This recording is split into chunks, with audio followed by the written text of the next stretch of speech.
नमस्कार दोस्तों, कैसे हो? उम्मीद है आप बहुत अच्छे होंगे। तो आज की इस वीडियो में मैं आप सभी का सामाजिक विज्ञान में मैं यहाँ पर टेस्ट लेने वाला हूँ कि आपकी देखना चाहता हूँ कि आपकी यहाँ पर की तैयारी कितने परसेंट हुई है। अगर आपने 20 में से 18 का जवाब दिया तो आपने यहाँ पर बहुत अच्छे तरीके से आपने यहाँ पर पढ़ाई कर रहे हैं। अगर आपने 20 में से अगर 15 का जवाब दिया तो आपको यहाँ पर तैयारी थोड़ी गड़बड़ चल रही है। इसके लिए आपको यहाँ पर और तेजी से आपको यहाँ पर तैयारी करना है। तो आइए मैं आपका यहाँ पर टेस्ट ले लेता हूँ कि आपकी तैयारी कितने परसेंट हुई और आपका जवाब यहाँ पर आपको कमेंट बॉक्स में देना है कि आपके पर कितने क्वेश्चन में से आपने कितने यहाँ पर जवाब दिया है। ठीक है ना? तो चलिए हम लोग यहाँ पर कुछ इंपॉर्टेंट क्वेश्चन को देख लेते हैं जो 21 फरवरी के आने की जो बड़ी बहुत चांस है। ठीक है ना? चलिए तो आपके लिए यहाँ पर बहुत ही मोस्ट इंपॉर्टेंट क्वेश्चन लेकर आया हूँ। ठीक है ना? देखिए हमारे पास यहाँ पर पहला क्वेश्चन दिया है मेरे प्यारे भाइयों। यहाँ पर दिया है रूस में जार का अर्थ क्या होता है? बताइए जल्दी से, आपको कमेंट करके इसका आंसर आपको बताना है। ठीक है ना? तो यहाँ पर रूस में जार का क्या अर्थ है? देखिए हमारे देश में जो होता है जार का मतलब क्या होता है? जार का मतलब होता है हमारे देश में यहाँ पर मिट्टी का क्या होता है, जो बर्तन होता है वो होता है। ठीक है ना? लेकिन ये पूछा जा रहा है कि यहाँ पर रूस में जार का मतलब क्या होता है, तो इसका सही आंसर क्या हो जाएगा मेरे प्यारे भाई? इसका सही आंसर हो जाएगा यहाँ पर सम्राट। कि यहाँ पर रूस में यहाँ पर जार का मतलब क्या होता है? सम्राट होता है। इसलिए यहाँ पर पहले क्वेश्चन का आंसर क्या हो जाएगा? यहाँ पर डी हो जाएगा। तो क्या हो जाएगा? राइट आंसर डी हो जाएगा। चलिए अगले क्वेश्चन की ओर चलते हैं। ठीक है ना? क्वेश्चन नंबर हमारे पास यहाँ पर 2 दिया है। यहाँ पर दिया है भारत में योजना आयोग का गठन कब हुआ था? बताइए जल्दी से, गठन कब हुआ था? क्योंकि आपका टेस्ट चल रहा है, जल्दी से बताइए आपका गठन कब हुआ था? सॉरी, योजना आयोग का गठन कब हुआ था? तो यहाँ पर हो जाएगा 15 मार्च 1950 में योजना आयोग का गठन हुआ था। ठीक है ना? चलिए क्वेश्चन नंबर हम लोग यहाँ पर अगले की ओर चलते हैं। ठीक है ना? जल्दी चलते हैं। अब देखो यहाँ पर रूस के संसद को हम क्या कहते हैं? रूस के संसद को हम लोग यहाँ पर क्या कहते हैं? जल्दी कमेंट करके आपको बताना है। ठीक है ना? रूस के संसद को हम लोग यहाँ पर क्या बोलते हैं? हम लोग यहाँ पर ड्यूमा बोलते हैं। क्या बोलते हैं? ड्यूमा बोलते हैं। ठीक है ना? चलिए अगले क्वेश्चन की ओर चलते हैं। अब इसके बाद क्वेश्चन नंबर हमारे पास यहाँ पर 4 है कि एल्यूमिनियम बनाने के लिए किस खनिज की आवश्यकता होती है? जो हमारा एल्यूमिनियम बनाया जाता है किस खनिज की सहायता से बनाया जाता है मेरे प्यारे भाइयों? जल्दी से आपको कमेंट करके बताना है। तो इसका आंसर क्या हो जाएगा मेरे प्यारे भाई? बॉक्साइट का यूज करके हम लोग क्या करते हैं? हम लोग यहाँ पर एल्यूमिनियम बनाते हैं। ठीक है ना? इसका आंसर क्या हो जाएगा? इसका आंसर हमारे पास यहाँ पर डी हो जाएगा, राइट आंसर। ठीक है ना? चलिए अगले क्वेश्चन की ओर चलते हैं। ठीक है ना? आपको यहाँ पर जवाब आपको कमेंट बॉक्स में बताना है कि आपको यहाँ पर कितने जवाब यहाँ पर सही दिए हैं। ठीक है? ईमानदारी पूर्वक आपको देना है, क्योंकि आपको यहाँ पर 2025 में और 21 फरवरी का आपको यहाँ पर पेपर है सामाजिक विज्ञान का है। इसलिए ईमानदारी पूर्वक आपको यहाँ पर कमेंट बताना है कि आपकी तैयारी कितने परसेंट हुई है, आपने यहाँ पर 20 में से कितने का जवाब दिया है। ठीक है ना? चलिए अब देखो क्वेश्चन नंबर हमारे पास क्या है? हमारे पास यहाँ 5 है। इसमें पूछा जा रहा है कि निम्न में से कौन बीमारू राज्य है? तो हमको यहाँ पर बीमारू राज्य के बारे में पूछा जा रहा है। बीमारू का मतलब होता है जिस देश की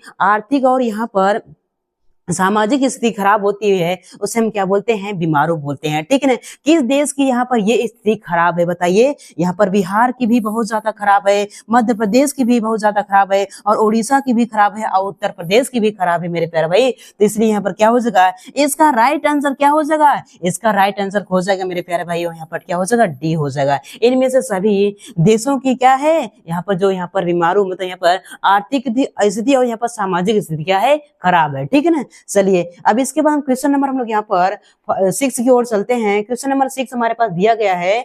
बोला जा रहा है कि भारत का सबसे बड़ा लोहा अयस्क उत्पादक राज्य कौन सा है? जल्दी कमेंट बताइए। किस राज्य में किस राज्य में लोहा का उत्पादन बहुत ज्यादा मात्रा में होता है? किस राज्य में लोहे को यहाँ पर बहुत ज्यादा यहाँ पर खोद के यहाँ पर निकाला जाता है? जल्दी से कमेंट करके बताइए। तो यहाँ पर क्या इसका आंसर क्या हो जाएगा मेरे प्यारे भाई? इसका आंसर हो जाएगा हमारे पास यहाँ पर कर्नाटक राज्य है। इस राज्य में लोहे का यहाँ पर उत्पादन बहुत ज्यादा होता है, इसलिए यहाँ पर क्या हो जाएगा? इसका आंसर क्या हो जाएगा? यहाँ पर सी हो जाएगा, राइट आंसर। ठीक है ना? चलिए अगले की ओर चलते हैं। क्वेश्चन नंबर हम लोग यहाँ पर 7 की ओर चलते हैं। ठीक है ना? क्वेश्चन नंबर हमारे पास यहाँ पर 7 दिया गया है कि जिस देश की प्रति व्यक्ति आय अधिक होता है वो कहलाता है, मान लीजिए जिस देश में हर लोग नौकरी या फिर कोई भी नौकरी हर लोग काम करना स्टार्ट कर दें तो उस देश की अर्थव्यवस्था कैसी हो जाएगी, उस देश की व्यवस्था हो जाएगी, उस देश की अर्थव्यवस्था एकदम सही हो जाएगी।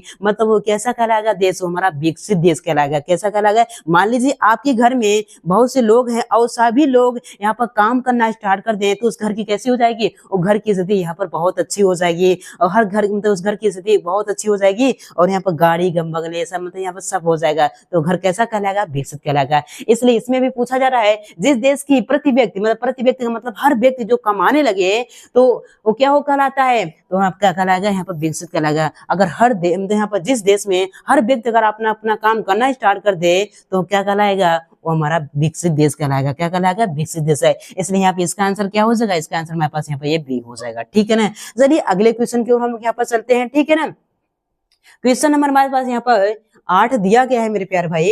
इसमें पूछा जा रहा है कि चार्टिस्ट आंदोलन कहाँ हुआ था। जल्दी से आपको यहाँ पर कमेंट करके बताना है मेरे प्यारे भाई, चार्टिस्ट आंदोलन कहाँ हुआ था मेरे प्यारे भाई, जल्दी से कमेंट कर बताना है। इसका आंसर क्या हो जाएगा मेरे प्यारे भाई, इसका आंसर यहाँ पर ब्रिटेन में हो जाएगा। क्या हो जाएगा, ब्रिटेन में हमारा चार्टिस्ट आंदोलन हुआ था। ठीक है ना। चलिए अब इसके क्वेश्चन नंबर हम यहाँ पर अगले की ओर चलते हैं। क्वेश्चन नंबर हमारे पास यहाँ पर 9 दिया गया है। इसमें पूछा जा रहा है मेरे प्यारे भाई कि निम्न में से किस देश में मिश्रित अर्थव्यवस्था है, किस देश में मिश्रित अर्थव्यवस्था है। तो इसका आंसर हो जाएगा मेरे भाई क्या हो जाएगा, भारत में हमारे पास जो है देश में मिश्रित अर्थव्यवस्था है, क्योंकि भारत देश में सरकारी भी नौकरी मिलती है और यहाँ पर प्राइवेट भी नौकरी मिलती है। इसलिए यहाँ पर इस देश में भारत में हमारे पास यहाँ पर जो है मिश्रित अर्थव्यवस्था है। ठीक है ना। इसके बाद हम लोग यहाँ पर अगले क्वेश्चन की ओर चलेंगे। क्वेश्चन नंबर हमारे पास यहाँ पर 10 आता है।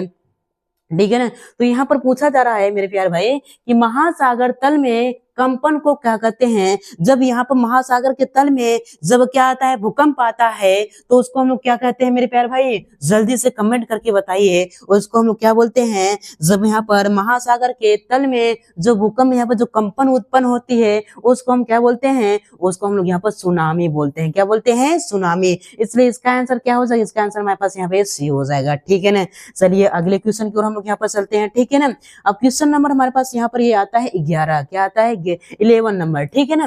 तो इसमें बोला जा रहा है मेरे प्यारे भाइयों कि बोल्शेविक क्रांति कब हुई थी। जल्दी कमेंट करके आपको बताना है। ठीक है ना। इसका आंसर आप ही सबको बताएं क्योंकि आप लोगों का टेस्ट चल रहा है। ठीक है ना। तो बताइए बोल्शेविक क्रांति कब हुई थी। इसका आंसर हो जाएगा मेरे प्यारे भाई नवंबर 1917 ईस्वी में बोल्शेविक क्रांति हुई थी। ठीक है ना। चलिए अगले क्वेश्चन की ओर चलते हैं। इसके बाद क्वेश्चन नंबर हमारे पास यहाँ पर आता है 12। ठीक है ना। तो इसमें पूछा जा रहा है मेरे साथियों कि फाल्टा विशेष आर्थिक क्षेत्र कहाँ पर है।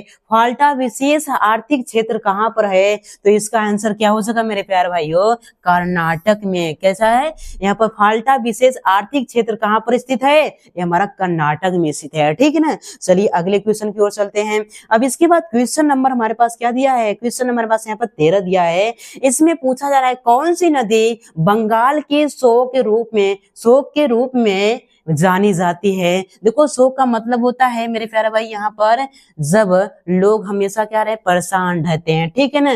तो यहाँ पर जैसे मान लीजिए यहाँ पर जब बंगाल में जो बाढ़ आता है उससे लोग परेशान होते हैं, इसलिए इसको क्या बोलते हैं, शोक बोलते हैं। तो यहाँ पर बंगाल किस नदी के कारण जो बंगाल में बाढ़ आता है, कौन सी नदी है, तो यहाँ पर इसका आंसर हो जाएगा मेरे प्यारे भाई कोसी नदी है, जो यहाँ पर बंगाल में यहाँ पर बहुत ज्यादा यहाँ पर क्या करती है, बाढ़ उत्पन्न करती है, जिससे यहाँ पर घरों में यहाँ पर क्या होता है, हाहाकार मच जाता है, घर उखड़ के चल देते हैं, जिससे यहाँ पर लोग शोक में यहाँ पर डूब जाते हैं। इसलिए यहाँ पर इस नदी को हम क्या बोलते हैं, कोसी नदी को हम लोग यहाँ पर शोक के रूप में जाने जाते हैं। किस नदी को, हम यहाँ कोसी नदी को शोक के रूप में यहाँ पर जाने जाते हैं। ठीक है ना। चलिए अगले क्वेश्चन के हम लोग यहाँ पर चलते हैं।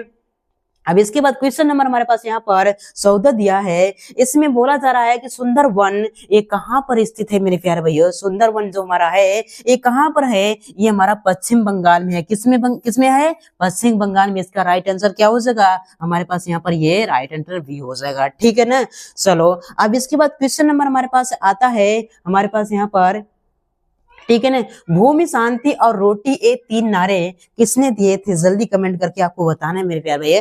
भूमि, शांति और रोटी और ये 3 नारे कितने दिए थे? किसने दिए थे मेरे प्यारे भैया? इसका आंसर हो जाएगा लेनिन ने दिए थे। भूमि, शांति और रोटी, ये तीन नारे किसने दिए थे? लेनिन ने दिए थे। चलिए अब इसके बाद क्वेश्चन नंबर हम लोग यहाँ पर चलते हैं। कौन सा है हमारे पास? यहाँ पर 16 नंबर है, ठीक है ना। तो चलिए अब इसके बाद इसमें पूछा जा रहा है, बिहार में अति जल दोहन से किस तत्व का संकेंद्रण बढ़ा है? देखो यहाँ पर अब धरती से बहुत ज्यादा अधिक मात्रा में हम लोग क्या किए? जल निकाले हैं, जिसके कारण अब जब जो जल निकलता है उसको यहाँ पर थोड़ी देर निकाल कर अगर रख देते हैं तो पानी कैसा होता है? पीला हो जाता है। किसके कारण होता है? यहाँ पर आर्सेनिक के कारण होता है। किसके कारण होता है? क्योंकि आर्सेनिक की मात्रा बढ़ गई है, ठीक है ना। इसलिए यहाँ पर इसके कारण क्या होता है? हमारा जो जल होता है पीला हो जाता है दोहन के कारण, ठीक है ना। तो इसका आंसर क्या हो जाएगा? किसकी मात्रा बढ़ गई है? यहाँ पर आर्सेनिक की मात्रा यहाँ पर बढ़ गई है, ठीक है ना। चलिए अगले क्वेश्चन की ओर चलते हैं।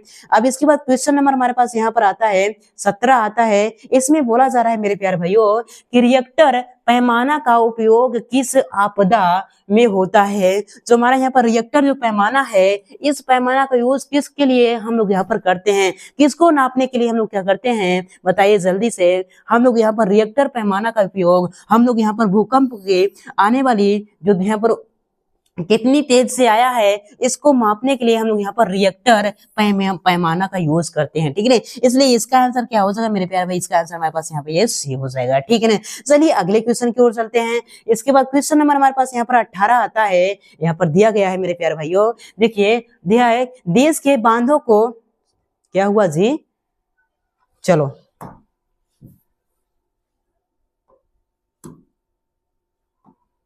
देखो, ठीक है ना। देश के बांधों को किसने भारत का मंदिर कहा था? बताइए जल्दी से। देश के बांधों को किसने भारत का मंदिर कहा था? जल्दी से बताइए। इसका आंसर क्या हो जाएगा मेरे प्यारे भाइयों? इसका आंसर हो जाएगा हमारे पंडित नेहरू जी ने यहाँ पर बांधों को क्या कहा था? भारत का मतलब बांधों को क्या था? मंदिर कहा था। किसको कहा था? बांधों को यहाँ पर मतलब बांधों को किसने कहा था? पंडित नेहरू जी ने मंदिर कहा था। इसलिए इसका राइट आंसर क्या हो जाएगा? इसका राइट आंसर हमारे पास यहाँ पर सी हो जाएगा, ठीक है ना। चलिए अब इसके बाद क्वेश्चन नंबर हम लोग यहाँ पर 19 की ओर चलते हैं। अब आपके इसके बाद आपको बताना है कि कितने आपने यहाँ पर आंसर दिए हैं, ठीक है ना। चलिए अब इसके बाद क्वेश्चन नंबर 19 है, नई आर्थिक नीति किसने लागू किया था? जल्दी बताइए, नई आर्थिक नीति किसने लागू किया था? इसका जवाब हो जाएगा मेरे प्यारे भाई, लेनिन ने यहाँ पर नई आर्थिक नीति लागू किया था, ठीक है। इसलिए इसका आंसर क्या हो जाएगा हमारे पास? यहाँ पर आंसर ए हो जाएगा। चलिए इसके बाद क्वेश्चन नंबर हमारे पास यहाँ पर लास्ट मतलब यहाँ पर 20वां क्वेश्चन हमारे पास दिया गया है। बताइए इसका आंसर आपको बताना है। बिहार का शोक किस नदी को कहा जाता है? किस नदी के कारण बिहार में जो यहाँ पर क्या आता है? बाढ़ आता है। किस नदी के कारण आता है? क्योंकि जो भी बाढ़ आया है किस नदी के कारण आया है? मतलब यहाँ पर जो बिहार में जो बाढ़ बढ़ता रहता है, हमेशा आता रहता है, किस नदी के कारण आता है? जल्दी आपको बताना है मेरे प्यारे भाई। बिहार में जो यहाँ पर बाढ़ आता है वो किसके कारण आता है? यहाँ पर कोसी नदी के कारण यहाँ पर बिहार में भी क्या आता है? यहाँ पर वो आता है, ठीक है ना, बाढ़ आता है। तो इस तरह से मेरे प्यारे भाइयों हम लोगों ने यहाँ पर 20 प्रश्नों को हम लोगों ने यहाँ पर रिवाइज कर लिया। अब इसके बाद आपको यहाँ पर कमेंट में बताना है आपने कितने सवालों का जवाब आप लोगों को यहाँ पर पता था, ठीक है ना। आपको कमेंट करके ईमानदारी पूर्वक आपको यहाँ पर बताना है, ठीक है ना। तो आपको कमेंट करके बताना कि वीडियो कैसा लगा। अगर अच्छा लगा तो मेरे प्यारे भाइयों तो लाइक जरूर कर दीजिएगा और चैनल पर नए तो चैनल को जरूर सब्सक्राइब कर लीजिएगा। ऐसे ही रोजाना आपको यहाँ पर बोर्ड एग्जाम से रिलेटेड आपको यहाँ पर क्वेश्चन मिलते रहेंगे। तो चलिए मिलते हैं एक और नए वीडियो में, तब के लिए जय हिंद, वंदे मातरम।